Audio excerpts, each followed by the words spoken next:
This is the Power Platform Daily Brief from CRM Audio for Wednesday, August 28th, 2019. I'm Joel Lindstrom, and this is what you need to know about the Power Platform today in 10 minutes or less. Well, Mark and Ian are bringing us the Daily Brief today, but I wanted to stop by just to let everybody know that this is it. This is the last day to submit your topics for Power Platform 24, the virtual worldwide 24-hour conference coming up in a little bit less than a month on the 25th of September. So if you want to speak, if you want to get involved in the community, this is the easiest way you can do it because you can do it in your time zone from wherever you are. It's going to be live online sessions about Flow, Power Apps, Dynamics 365, and Power BI. So this is it. You got till the end of the day Pacific time to get your content in. And so please go to the link in the show notes, submit your topics. If you don't submit, you can't speak. Sending it over to Mark and Ian. I am Mark Christie, and I have with me today, drum roll please. I'm back from holiday. It's Ian, bearded 365 guy. Back from holidays. I know. I actually have a bone to pick with you because you did say, "Oh yeah, I'll do it poolside" last time, and you didn't. Yeah, I don't. See, to be fair, lying poolside in Ibiza, the last thing I really wanted to do was any work. I've had such a crap couple of months that it was time out, chill out, phone off, and everything else. So yeah, sorry about that. I told you my little thing. When I go on holiday, I am actually switching off, like changing my password so I can't even try and log in. Yeah, that's a total extreme. I just logged out of LinkedIn and Twitter and things like that. I obviously kept my WhatsApp to use that personally as well, but didn't do any work chat, didn't do anything else. And it was quite interesting to come back to realise the amount of work emails you actually get and how many you don't need to respond to. Is email a valid communication these days? I don't know. I don't know either, because I'm still using the zero inbox thing, and literally all my emails are filed as read because it's just for your informational purposes only. Yeah, I just don't know if I can get down with that. I probably could, because I tend to do a control. Like I came back and basically just selected everything, marked as read, filed it, because if they need me again, actually, even worse than that, I didn't need to even do that because they deleted my AD account, so I didn't have any emails for the week. So yeah, I couldn't even delete them. I had nothing, which was kind of interesting because you come back and nobody's resent me the emails that I'm now set back up to be getting. Obviously didn't need me. I'm not that important. And you're going to get that email in 2 weeks' time. I sent you an email 3 weeks ago and you've not responded. No, pal, didn't get it. Cheery bye. That's exactly it. I've already used that excuse a few times today. Sorry I didn't get that email. What are you talking about? No Pablo Inglés? My English is not very good. Exactly, but other than that, I've been busy with the TDGI hackathon, the Hack for Good from those Dynamics. That dynamic. Exactly, you just done it there as well, TDG. So, and on September the 7th, less than 3 weeks really. Whereabouts? So we're doing it in Glasgow. But it's actually worldwide. The whole TDGI, the international element, is a worldwide hack. We're trying to do it across all the regions, EMEA, Australia and everything else, and Americas, etc. Okay. So we've got some teams in Canada, Poland, America, India, New Zealand, Australia. Basically every continent, there's a team going to be doing this hack. And if you've seen on LinkedIn today, Will Dorrington actually has released the hack fact sheet. So he's kind of announced the date being the 7th of September. The time, obviously the hack timings, because it's regional, there's going to be different times.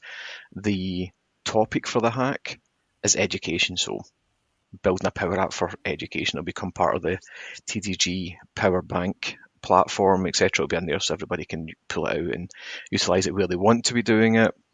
The objectives there, obviously, building a bit more of the community element of it, sharing on the day. Yep. But what we're trying not to do is obviously have people building things beforehand, so the objectives aren't going to be completely announced right up until the day so that you don't get a head start and everybody has a fair playing field. And we're also going to try to stream it as well worldwide using YouTube, etc.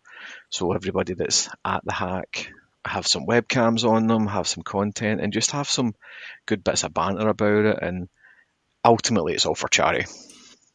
Yeah, so So I take it you're not involved then if they're talking about good banter. Well, that's why I'm not in one of the teams, to be fair, but I'm just going to try and be like the overlord, overseer, organizer of the event and just try and pull it together.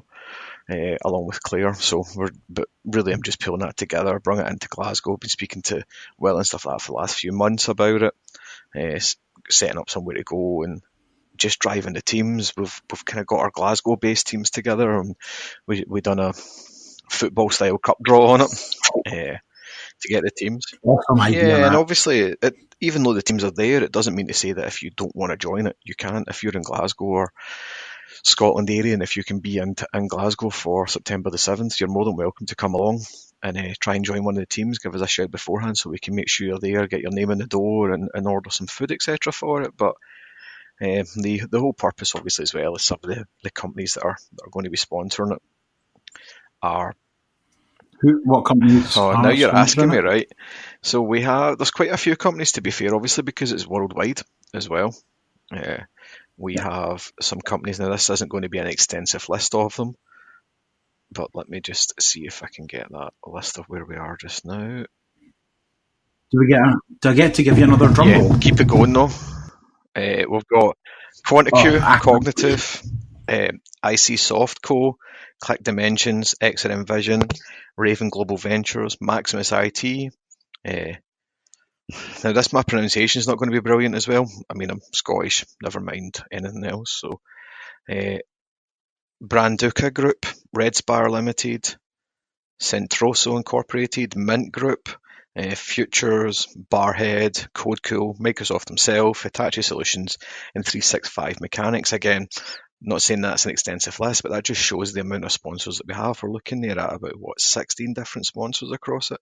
And they could be sponsoring anything from the venue, providing the venue and some food, providing internet, providing some cash, providing various things like that could be going for either the Hack for the Day or even to the charities themselves. And the charities, again, not necessarily an extensive list here, but it's like Save the Children, the World Council for Gifted Children, Jasmine Roy Sophie, Demaris Foundation, or the charities that we're looking to support in this hack itself. So all a great thing, a great community movement. It should be quite an interesting day. The thing I'm excited about is just seeing all the different ideas that people come up with, because it's not just going to be Dynamics people, there's going to be SharePoint, there's going to be lots of different people, lots of different ideas. So yeah, it's going to be interesting to see people bouncing off each other as well. Certainly for the Glasgow one, what we've done here is we've purposely made the teams so that we can integrate them, so that we don't have a team from a company or anything else. We've purposely said these people don't know each other. Let's mix them up. Let's see how well that works together, and it'll either be egg in our face or we'll come out with something absolutely amazing from it. But I know some of the other people, the other areas, they've got somebody come to them saying, I have a team of 4 people, I've got a team of 6 people. Whereas we've not done it that way, we've just mixed it up. So we've got 3 teams at the moment, and obviously yourself as a judge. And yep. I mean, I walk around exactly. people anyway, so it's about a couple of GoPros on the go and see what happens. We'll get some streams and some banter and some food, and then a bit of a party after it, hopefully. Nice. No, it does. It definitely sounds like a good kind of weekend for everyone, because obviously a different time zone, so everyone's going to be hitting a different time for it. So no, it's definitely a cool event, and hats off to everyone who's been involved setting it up. 100% a good thing to be doing. Other than that, what have you been up to? What have you been reading? Or anything else? While you've been doing all that and having fun setting up all that, I've been doing real work. I've been delivering stuff. But sorry, I didn't mean to sound so shocked there. The customer's gone live. I know. Did I start you? So one of our customers has actually gone live or going live with marketing, and everyone's going to be sick of hearing Wave 2, but we enabled Wave 2, but then you have to go back in after it and rerun the marketing setup. And there are so many cool new features. I say cool new features, I'll be honest. These are features that probably should have been here from day one, but they just make it much better. Not a slight sidetrack, but on the same point, I read a blog. I did actually read a blog, not in preparation for this, but it was something that I caught. Matt Collins, He put a blog out about some of the Wave 2 features about qualifying a lead. So obviously just now when you qualify a lead, the customer doesn't want to create an account, they just want the contact, or they don't want the engagement, they just want the contact and the account or the opportunity, that type of thing. So you have to build all these workflows and different things and hijack the out-the-box process. They've introduced it back that you can choose whether you want to create a lead, a contact, or not create a lead, but from a lead create a contact and account, or the opportunity, or none of them, because it still gives you that option, which Matt calls out as a bit of a flaw in it.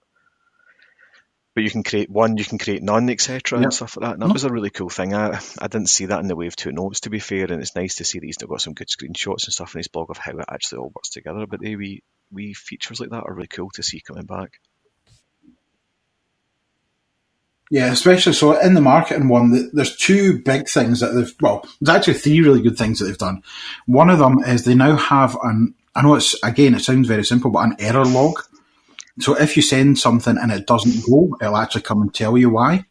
But one of the big issues that we had was, obviously a lot of customers will have their own CSS that they need to use for their branding.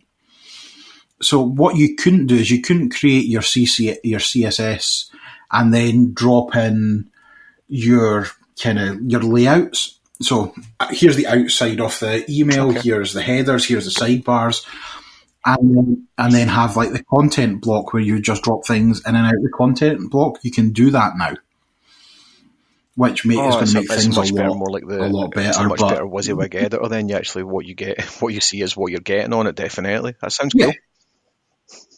Exactly.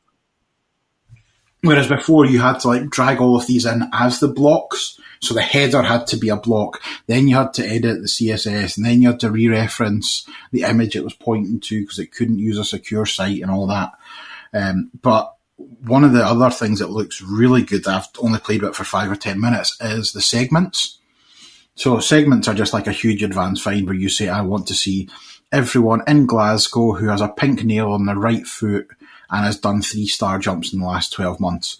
And you create a segment for that. Before, it was ugly. I'll be brutally honest. It was ugly, but now it's got a wizard, depending on if you're segmenting from a contact account, a lead, whichever way you're going into it, you get a different template, a different style. So it's actually really, really good. I didn't think I'd get excited about marketing, but do you know what? It is actually quite good.